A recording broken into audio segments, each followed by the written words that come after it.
So here is what I want to say to you this morning. I know that you are very anxious. I know that you are deeply worried and maybe alternating between hope and dread. I know that some of you are afraid for the safety and well-being of people you love, and maybe for yourselves as well. How can we be here again? How is our country so fractured? How can people who live on our street and in our own families believe and feel so differently in ways that matter so much? As the quote from the Georgia Senator and Minister Raphael Warnock on our Wayside pulpit sign down on the Common says right now, a vote is a kind of prayer about the world you want to live in. A vote is a prayer for the world we want for our children. How can we want such vastly different worlds? What happened to us? And what will become of us? Well, I thought I'd been doing really well, keeping my fear simmering at a low level. I thought it was below the radar, but I keep throwing my back out while doing nothing. I told you last month I wrenched my neck while sitting on the couch editing the sermon. And yesterday, I managed to put my lower back out at a wedding, not dancing up a storm at the wedding reception. No, standing perfectly still right there, speaking the words of the ceremony. And it just occurred to me that this could be stress-related. I don't know. So this week, I sent our own Sean McCann an email that must have made my anxiety crystal clear, though I truly did not intend to. And here is what he wrote back to me. The sun will rise on November 6th, and the day after that, and the day after that. We'll make it through. Thank you. It was so what I needed to hear, and I didn't know how much. It helped me to breathe again, and it put me back on solid ground, back on the ground of hope, which is where I like to stay. I had wandered off, and I hadn't even noticed. So if you notice that you have, in fact, wandered into the territory of fear, you can say those words to yourself. The sun will rise on November 6th, and the day after that, and the day after that. We'll make it through. And if you forget them, you can just email me or Sean. We'll send them right back to you.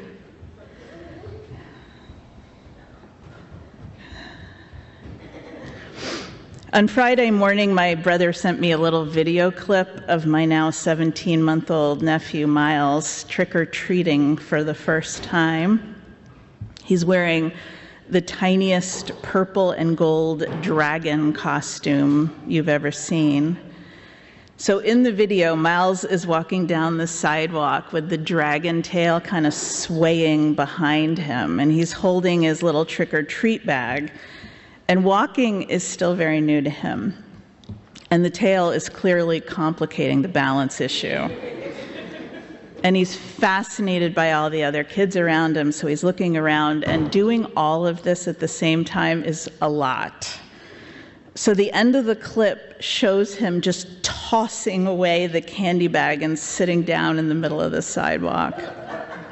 He's not crying, he's not upset, he just needs to take a break. So I've watched the video like 27,000 times, and not just because Miles is the cutest baby on the planet except for this baby, My husband says that every single baby I see is the cutest baby on the planet. But I keep watching it because he gets it so right. Because he has not yet forgotten that when things get to be too much, we need to put down what we are carrying and just sit. This works for grown-ups too. You can sit on the actual ground if you can get down there and get back up again. But you can also sit on your porch or front step in the afternoon sun, wrapped in a blanket, this very afternoon. You can bring a cup of tea to your favorite chair. You can sit in the bathroom stall at work, if that's the only place you have. You can come to this room, this place of sanctuary, on Tuesday or Wednesday, and just sit here for as long as you need to. Bring snacks, bring a pillow.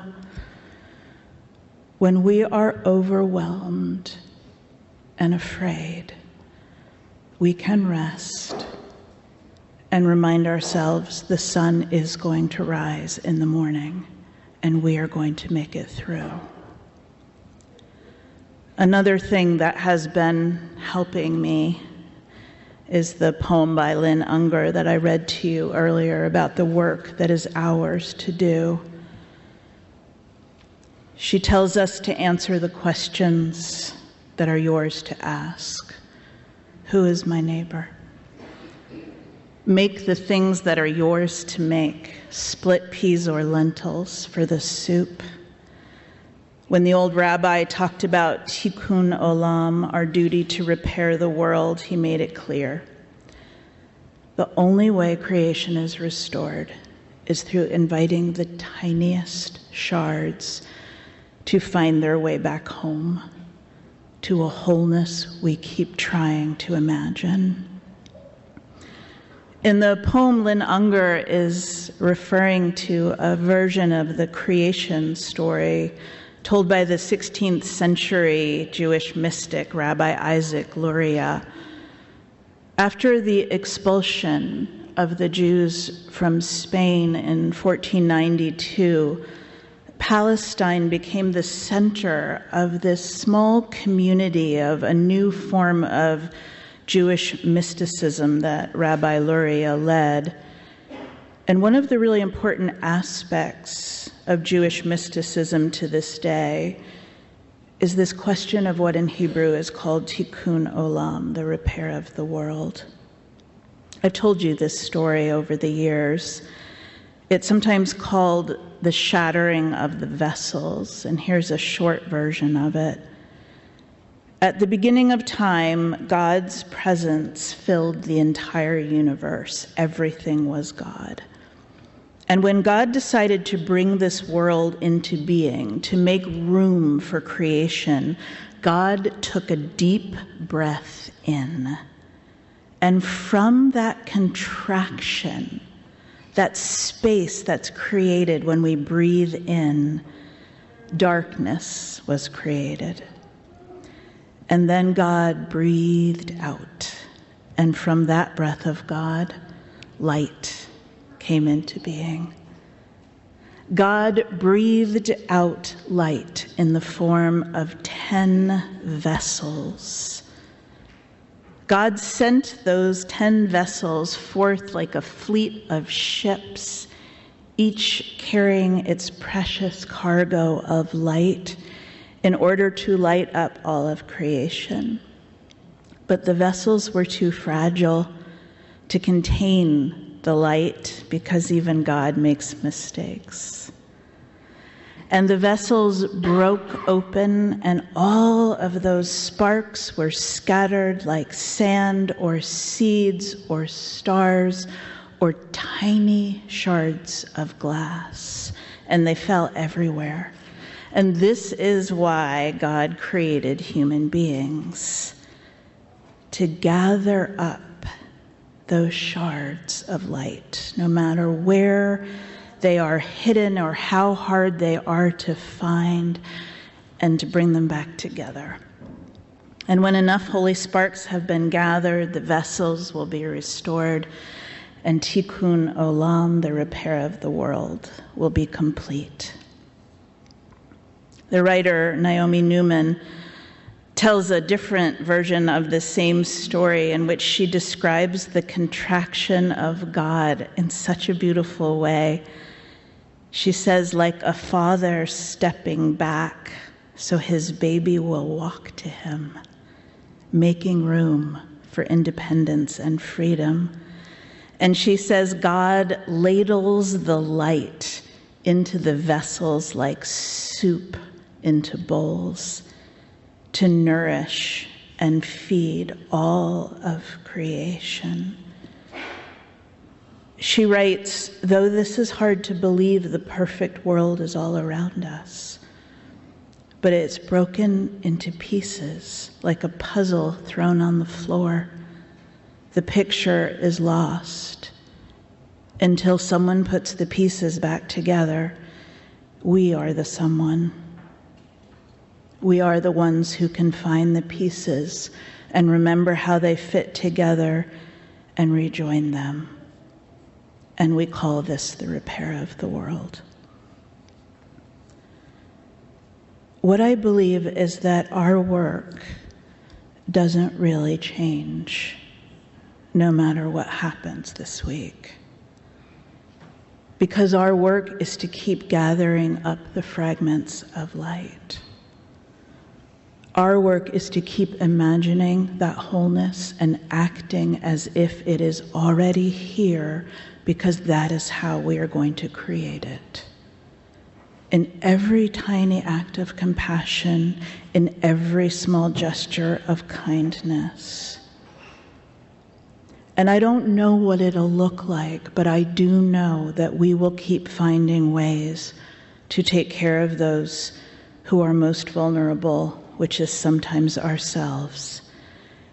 And we will keep drawing each other back to that ground of hope. So maybe go home and make some soup this afternoon and bring some to a neighbor.